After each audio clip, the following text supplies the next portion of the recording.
그림을 먼저 좀 보여주시죠. 네. 혹시 이분이 누구신지 아십니까? 우리 청년들 누군지 알아요? 몰라요? 아, 나랑 같은 세대 아니네. 살짝 기대했었는데. 네. 약사 출신이며 트로트 가수라고 하는 독특한 이력을 가진 이 주현미라고 하는 가수이지요. 아시는 분 아시지만 이 주현미 씨는 화교 출신입니다. 한 번은 그녀가 TV에 출연해서 다음과 같은 질문을 받았습니다. 여태까지 살아오면서 저지른 실수 중에 가장 큰 실수가 뭐라고 생각하십니까? 이 질문에 주현미 씨는 이렇게 대답합니다. 내 인생 최고의 실수는 아버지를 용서하지 못한 것이다. 그녀의 아버지는 그녀가 어린 시절 돈을 벌기 위해 해외로 나갔고 이로 인해 그녀는 졸지에 소녀 가장이 되어서 동생들을 챙기며 하루하루 힘겨운 삶을 살았다고 합니다.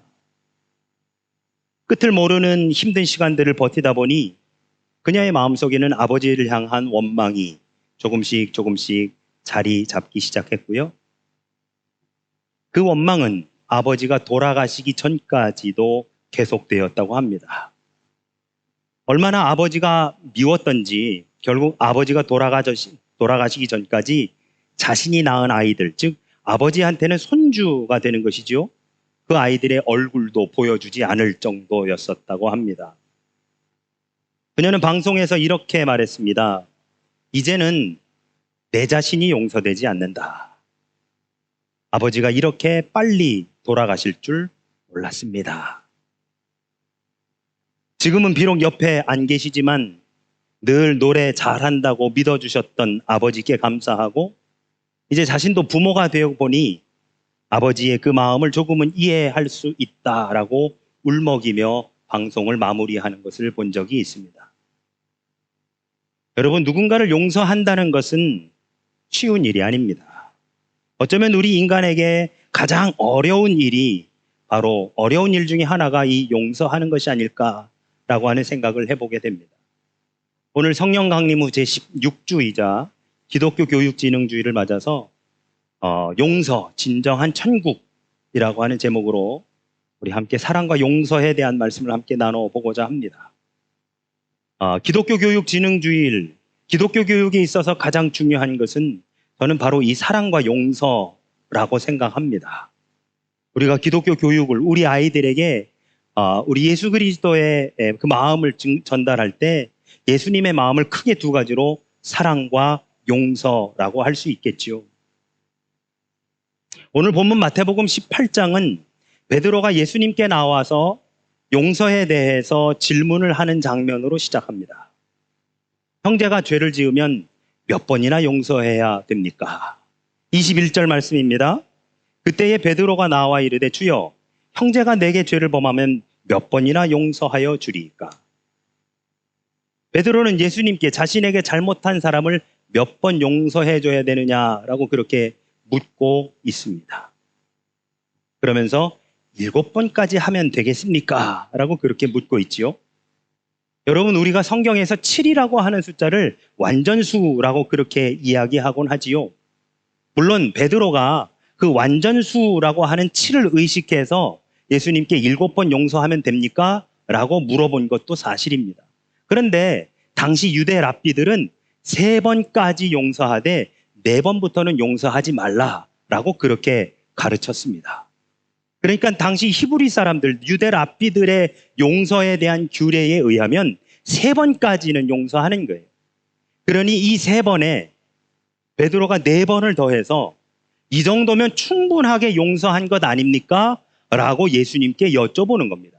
그리고 그렇게 7번을 용서해주면 되지 않습니까? 라고 예수님께 묻는 것은 예수님께 오히려 칭찬을 기대하면서 그래 베드로야 그 정도 용서하면 됐어 라고 하는 예수님께로부터 칭찬을 기대하면서 예수님 7번이면 되겠습니까? 라고 그렇게 질문을 하는 것입니다.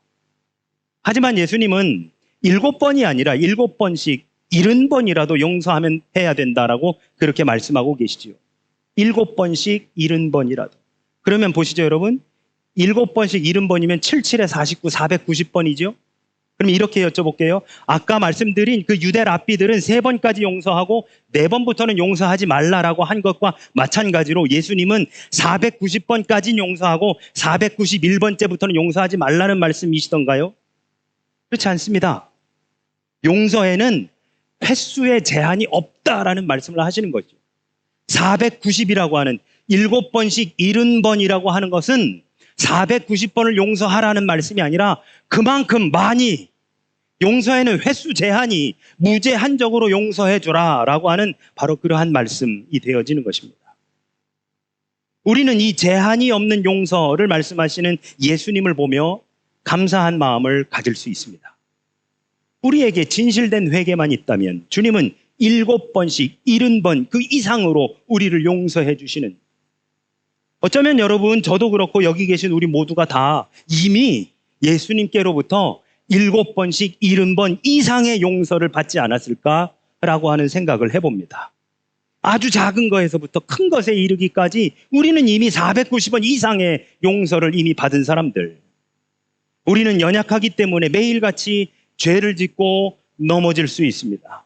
그러나 예수님은 우리를 아무 제한 없이 무제한으로 우리를 용서해 주시기에 우리는 그 안에서 늘 감사하고 또한 오늘 하루의 삶을 살아갈 수 있는 것입니다. 우리가 여기에서 놓치는 단어가 하나 있습니다. 그것은 바로 형제라고 하는 단어입니다. 형제. 베드로가 사용한 이 형제라고 하는 단어는 같은 하나님을 믿는 형제들을 의미합니다. 즉 우리와 같은 교회 식구들 혹은 신앙의 공동체를 의미하는 말이 바로 이 형제입니다.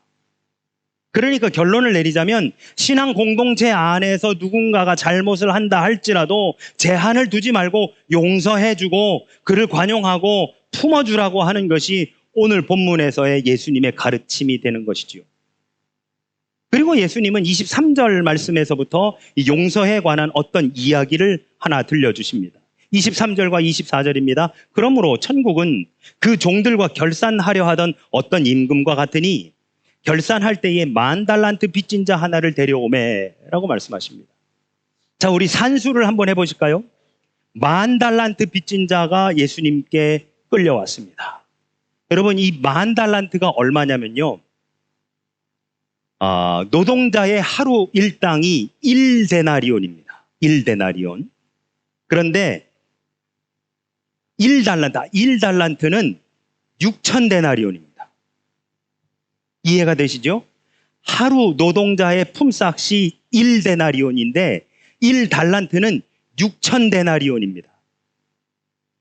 그러니까 한 달란트는 노동자가 이걸 계산해 보니까 6,000은 16년 4개월 이렇게 이 정도 나오더라고요. 그러니까 1달란트는 노동자 한 사람이 16년 동안 아무것도 쓰지도 않고 모은 돈, 그 자기가 노동해가지고 받아서 모은 돈이 바로 그것이 1달란트인데 오늘 성경에서 이 사람이 얼마를 빌렸느냐? 10,000달란트를 빌렸습니다. 그러니까 산술적으로 계산하면 노동자가 약 16만 년 동안 모아야 되는 금액이 바로 이 10,000달란트가 됩니다. 어마어마한 금액이죠. 10,000달란트는 상상도 안 되는 절대 갚을 수 없는 그 정도의 금액으로 상징되어지는 것이 바로 10,000달란트가 됩니다. 아까 우리가 나누었었던 7번씩 70번이라도 용서하라라고 하는 것이 단순하게 490을 의미하는 것이 아니라 무제한적인 용서를 의미하는 것과 마찬가지로 10,000달란트라고 하는 것은 그 금액이 중요한 것이 아니라 어떤 사람이고 결코 갚을 수 없는 금액을 상징적으로 표현한다라고 그렇게 볼 수 있는 것입니다. 주인은 그 종과 아내와 자식들 그리고 모든 소유를 팔아서 일부라도 갚게 하라라고 그렇게 명령합니다. 25절에 보시면 갚을 것이 없는지라 주인이 명하여 그 몸과 아내와 자식들과 모든 소유를 다 팔아 갚게 하라라고 그렇게 명령합니다. 그런데 그 종이 도저히 갚을 수 없는 이 10,000달란트 앞에 주인에게 엎드려 제발 참아달라고 간청합니다. 그러자 놀라운 일이 벌어졌습니다. 이 말도 안 되는 이 어마어마한 금액을 주인이 한순간에 탕감해 주는 것입니다. 26절과 27절입니다. 그 종이 엎드려 절하며 이르되 내게 참으소서 다 갚으리이다 하거늘 그 종의 주인이 불쌍히 여겨 놓아 보내며 그 빚을 탕감하여 주었다. 이 종은 주인으로부터 말도 안 되는 용서를 받았습니다. 이 놀라운 은혜를 경험한 것이지요. 어쩌면 지금부터 바로 그 순간부터 이 종은 완전히 새로운 세상에서 살게 됩니다. 10,000달란트, 그걸 어떻게 갚아? 매일같이 거기에 짓눌려 있고 내가 뭐 조금만 사도 주인 10,000달란트 내가 갚아야 되는데 여행도 못 가요. 뭘 마음대로 살 수도 없어요. 밖에 나가서 사 먹을 수도 없어요. 늘 그 빚에 눌려가지고 살았었던 이 종이 그 10,000달란트의 빚을 탕감받은 그 순간부터는 이제 완전히 새로운 삶을 살게 됩니다. 바로 그 탕감받기 이전과는 완전히 다른 세상에서 그는 살아가게 되는 것이죠. 그러나 그 다음 이야기가 전혀 상식적으로 이해가 되지 않는 이야기가 등장합니다. 28절부터 30절입니다. 그 종이 나가서 자기에게 100데나리온 빚진 동료 한 사람을 만나 붙들어 목을 잡고 이르되 빚을 갚으라 하며 그 동료가 엎드려 간구하여 이르되 나에게 참아주소서 갚으리이다 하되 허락하지 아니하고 이에 가서 그가 빚을 갚도록 옥에 가두거늘. 10,000달란트라고 하는 천문학적인 금액을 은혜로 탕감받고 세상을 참 아름답게 보아야 할 바로 이 종이 밖에 나가자마자 누군가를 만났는데 그가 누구였느냐? 자기에게 100데나리온 빌린 사람이었습니다. 그 동료의 목을 조여잡고서는 빚을 갚으라고 독촉합니다. 여러분, 100데나리온은 아까 말씀드린 것처럼 1데나리온이 하루 일당이니까 100데나리온은 대략 한 석 달치의 일당입니다. 적은 금액이 아니지요. 하지만 지금 그 사람이 탕감받은 10,000달란트에 비하면 아무것도 아닙니다. 수치상으로 계산하면 60만 분의 1밖에 안 되는 금액이에요. 그런데 그 종은 조금만 참아달라고 곧 갚겠다라고 하는 바로 그 동료의 목을 붙잡고 갚으라고 하다가 못 갚겠다고 하니까 감옥에다 쳐넣습니다. 여러분, 자신이 주인을 찾아가서 했었던 얘기도 똑같습니다. 조금만 참아주십시오. 곧 갚겠습니다. 그리고 자신에게 100데나리온을 빌린 그 동료를 만났을 때 그가 자신에게 했던 얘기도 똑같습니다. 조금만 참아주십시오. 곧 갚겠습니다. 똑같은 말 앞에 자신은 용서를 받고 오히려 자기는 용서해 주지 못하고 있습니다. 자신은 주인에게 탕감을 받았고 오히려 자기는 자기에게 빚진 사람을 오히려 목을 잡아 옥에 가두었습니다. 여러분, 우리는 우리가 탕감받은 10,000달란트를 생각하지 못하고 우리가 빌려준 100데나리온만 크게 생각하는 경우가 많습니다. 우리가 탕감받은 10,000달란트는 죄로 인해 죽을 수밖에 없었던 우리들이 예수 그리스도의 십자가 사건으로 말미암아 죄사함을 받고 하나님의 자녀로 살아가게 된 은혜입니다.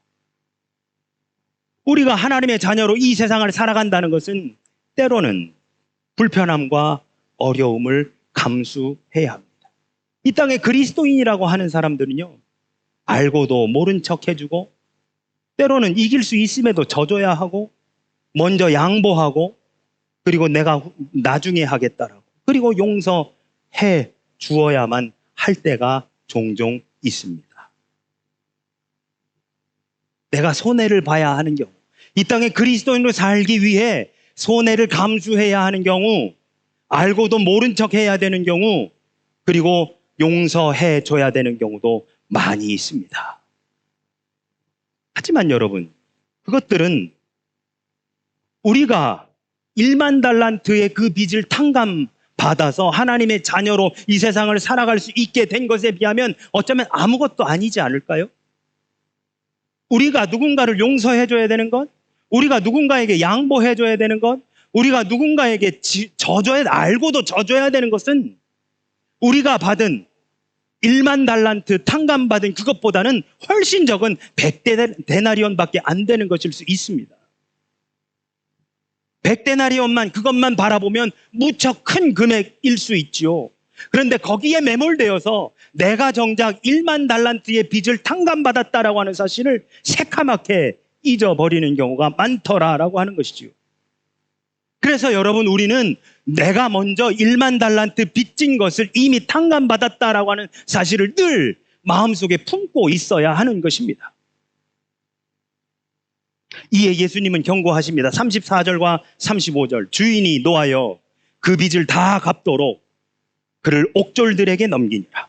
너희가 각각 마음으로부터 형제를 용서하지 아니하면 나의 하늘 아버지께서도 너희에게 이같이 하시리라. 100데나리온 빚진 동료를 가혹하게 대한 이 10,000달란트 탕감받은 이 종을 향해 주인이 그 용서를 철회해야 합니다. 그 종이, 10,000달란트 탕감받은 그 종이 동료에게 한 대로 주인이 이 10,000달란트 탕감받았었던 이 종도 옥에 가둡니다. 그리고 10,000달란트 갚어. 여러분, 이것은 우리를 향한 하나님의 엄중한 경고가 아닐까요? 오늘 본문에서 우리는 몇 가지 생각해 볼 수 있습니다. 첫째로는 우리는 하나님의 전적인 은혜로 용서받은 자라고 하는 것입니다. 아까도 말씀드렸다시피 1만 달란트는 상상할 수조차 없는 어마어마한 금액입니다. 또한 이것은 우리가 이미 지은 죄를 의미하는 것이지요. 그러나 하나님께서는 우리들을 불쌍히 여기셔서 당신의 외아들을 이 땅 가운데 보내주심으로 10,000달란트 빚졌던 우리들을 다 탕진해 주셨습니다. 이미 용서해 주셨습니다. 이것은 우리를 향한 하나님의 무조건적인 은혜입니다. 우리가 자격이 있어서 우리가 무엇을 잘하기 때문에 그러한 것은 아무것도 없습니다. 아무런 자격도 조건도 없이 하나님께서 우리를 용서해 주셨습니다.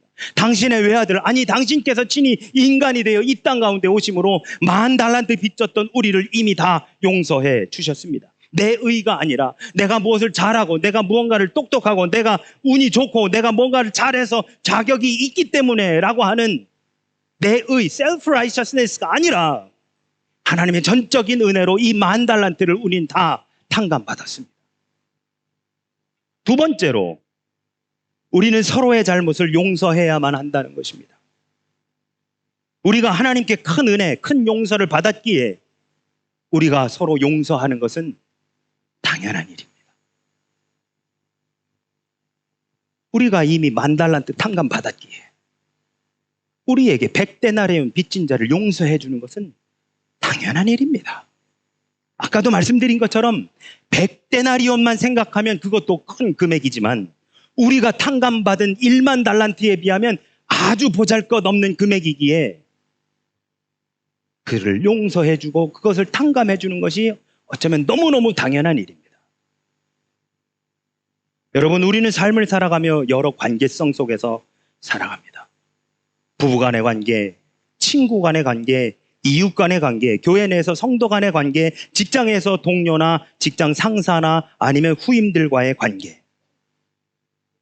그런데 이러한 관계성 속에서 우리가 서로 상처를 안 주고 안 받으면 너무너무 좋겠지만 모든 인간은 죄인이기 때문에 죄인과 죄인들이 어우러져 있는 상황 속에서 우리는 본의 아니게 상처를 주고 또 받을 수 있습니다. 가장 가까운 배우자에게 내가 상처를 주기도 하고 상처를 받기도 합니다. 나 또한 배우자에게 상처를 줍니다. 나도 죄인이고 나의 배우자도 죄인이기 때문입니다. 부모 자녀 간에도, 부모 자식 간에도 상처를 서로 주고받습니다. 차마 입에 담아서는 안 되는 이야기들을 극단적인 상황에서 서로 주고받으면서 그 상처가 가슴에 배겨 도저히 씻길 수 없는 아픔이 되곤 합니다. 부모도 죄인이고 자녀도 죄인이기 때문에 그렇습니다. 결국 우리 모두는 상처를 주고받는 사람들입니다. 여러분, 교회 여러분, 우리 모두는 다 죄인들 아닙니까? 우리 서로 상처를 주고받으면서 한 교회 안에서 신앙생활을 해나가는 신앙 공동체입니다.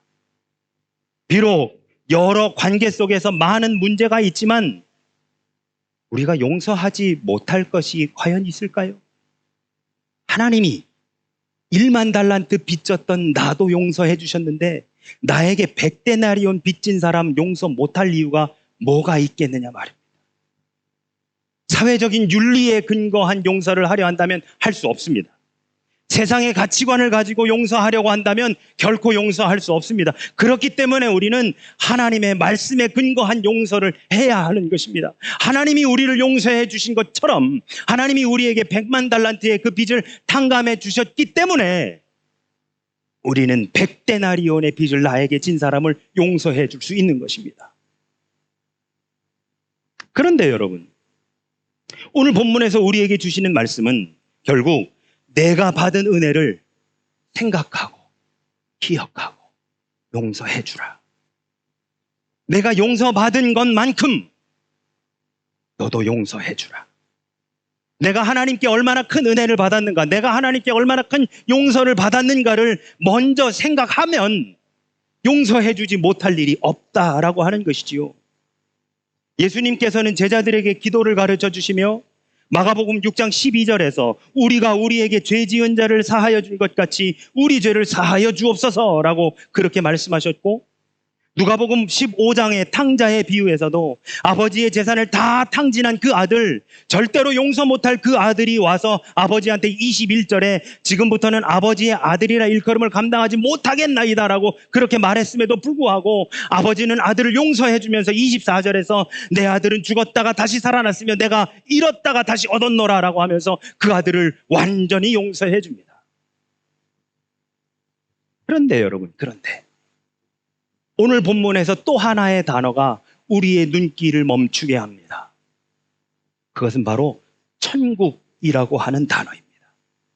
23절의 말씀을 보시면 이 이야기, 즉 10,000달란트 탕감받은 자가 100데나리온 빚진 자를 용서해 주지 못하는 이 이야기를 시작하시는 예수님 23절에서 뭐라 하시느냐? 그러므로 천국은 그 종들과 결산하려 하던 어떤 임금과 같으니 라고 말씀하십니다.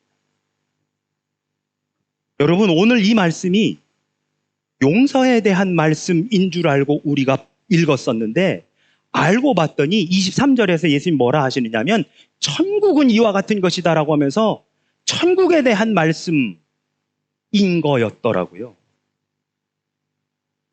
우리는 지난 7월 23일 주일에 천국은 공간적인 그 개념이 아니라는 말씀을 함께 나누었지요. 특히 마태복음 13장에서 예수님께서 천국에 대해 7가지의 비유를 하시면서 우리에게 가르쳐 주신 그 천국은 우리가 죽어서 가는 그 어딘가에 있는 공간적인 개념이 아니라 이 땅에서 살 때는 이승에서 살다가 죽으면 저승에 가서 사는 그런 공간적인 개념이 아니라 바로 이곳에 우리들의 마음속에 이루어진 하나님의 나라, 내 마음속에 있는 이 평안과 그리고 이 만족감, 이 기쁨과 이 감격이 바로 하나님의 나라임을 우리는 함께 나누어 드렸습니다. 그런데 여러분 보시죠. 우리는 흔히 아까도 이야기한 바와 같이 그 빚을, 즉 10,000달란트의 빚을 짊어지고 있었던 사람이 그 주인에게 그 빚을 탕감받았을 때 그 마음속에 하나님의 천국이 임한다라고 생각하기 쉽습니다. 아까도 제가 말씀드린 것처럼 그 사람은 이제부터는 완전히 다른 삶을 살게 됩니다. 뭘 사도 눈치 보이고 여행을 가도 눈치 보이고 자녀들을 데리고 외식을 해도 내가 10,000달란트 빚지고 있는데 라고 하는 생각이 계속해서 그들의 삶을 짓누르고 있다가 10,000달란트의 그 빚을 이제 탕감받았으니 이제는 자유다라고 외칠 수 있는, 어쩌면 그 빚을 탕감받은 사람이 천국의 삶을 살아가는 것이다라고 우리는 그렇게 생각할 수 있습니다만, 뭐라고 예수님 말씀하시느냐? 그러므로 천국은 그 종들과 결산하려 하던 어떤 임금과 같으니. 천국은 뭐라고요? 그 종들과 결산하려 하던 어떤 임금 같다고요. 그러니까 무슨 말이냐? 탕감 받은 사람이 천국을 누리는 것이 아니라 탕감해 준 사람이 천국을 누린다는 겁니다. 용서 받은 사람이 천국을 경험하는 것이 아니라 용서해 준 사람이 천국을 경험하는 것이다라고 하는 말씀이 된다는 것이지요. 용서 받은 사람, 그래서 10,000달란트의 그 어깨에 짊어지고 있었던 그 10,000달란트를 내려놓은 사람도 물론 기쁨과 감사함 속에 거할 수 있지만, 그 빚을 탕감해 준 사람, 그 죄를 용서해 준 사람의 마음 안에 더 큰 하나님의 천국이, 진정한 하나님의 천국이 진짜로 이루어진다라고 하는 것이 오늘 예수님의 가르침이더라라고 하는 것입니다. 1만 달란트의 그 죄를 탕감받은 우리도 천국을 경험하지만 우리를 용서해 주신 하나님께서 이루어 가시는 것이 바로 천국 아니던가요?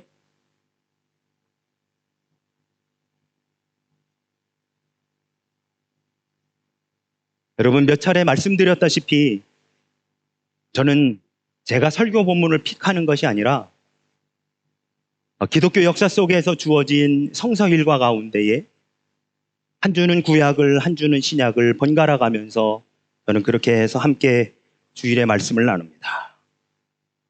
그런데 지난 한 달 반 정도 계속해서 사랑과 용서에 대한 말씀이 본문으로 주어집니다. 지난주도 우리 그 말씀 나누었죠? 사랑은 율법의 완성이라. 그래서 저는 개인적으로 말씀을 계속해서 준비하며 우리 교회 공동체에 사랑과 용서가 필요한가 보다. 누군가에게 사랑과 용서가 필요한가 보다. 우리 교회 내적으로 외적으로 일어나는 일들 속에서 누군가의 사랑과 용서가 필요한가 보다라고 하는 이 막연한 생각을 가지고 저는 말씀을 준비했더랬었습니다. 그런데 아니었습니다. 사랑과 용서가 필요한 것은 바로 저였습니다. 저부터 그 사랑과 용서를 실천하라고 지난 한 달 반 정도부터 이미 하나님은 그 마음을 준비시켜 왔었던 것이었습니다. 그래서 그 말씀들을 묵상하게 하셨고 함께 전하게 하셨고 그리고 그 안에서 같이 은혜를 나누게 하셨고 그리고 오늘날 그 사랑과 용서의 마음을 품을 수 있도록 하나님께서 저부터 그렇게 해주신 것이었습니다. 그래서 사랑하라, 용서하라. 사랑할 수 있는지 없는지, 용서할 수 있는지 없는지를 고민하는 것이 아니라 사랑하라, 용서하라 라고 하시는 하나님의 그 강권적인 명령 앞에 무릎 꿇고 회개하며 기도했던 지난 한 주였었습니다. 사랑하는 우리 영광교회 성도 여러분, 우리는 이미 10,000달란트의 용서를 받았습니다. 도저히 헤아릴 수 없는 그 죄악 가운데 있었던 우리들을 위해 예수님께서 십자가를 지심으로 우리는 이미 용서를 받았습니다. 그런데 우리는 우리에게 100데나리온 빚진 사람 오히려 용서하지 못하고 그를 감옥에 가두어 두었습니다. 그러면 여러분, 우리에게 100데나리온 빚진 사람을 감옥에 가두면 우리 안에 천국이 누려지던가요? 그 사람을 그렇게 매장시키면 우리가 그로 인해서 기쁨을 누리게 되던가요? 그렇지 않습니다. 여러분, 진정한 천국은 용서할 때 주어지는 겁니다. 용서받을 때 주어지는 것이 아니라 그 빚을 탕감받을 때 주어지는 것이 아니라 오히려 탕감해 줄 때, 오히려 용서할 때 그 하나님의 나라가 우리 안에, 우리 가정 가운데, 우리 교회 가운데 임하게 된다는 사실입니다. 예수님은 분명히 말씀하십니다. 탕감받은 자가 아니라 탕감해 주는 자가 천국을 누린다고. 용서받는 자가 아니라 용서하는 자가 진정한 천국을 맛본다고 말입니다. 바로 나 때문에 십자가를 지신 주님, 나의 그 10,000달란트의 빚을 탕감해 주시기 위해 십자가를 지신 바로 그 주님을 따라 진정한 사랑과 용서로 하나님께서 우리에게 주신 그 하나님의 나라 천국을 소유하고 누리며 살아가시는 저와 우리 모두가 되시기를 예수 그리스도 이름으로 축원합니다. 아멘.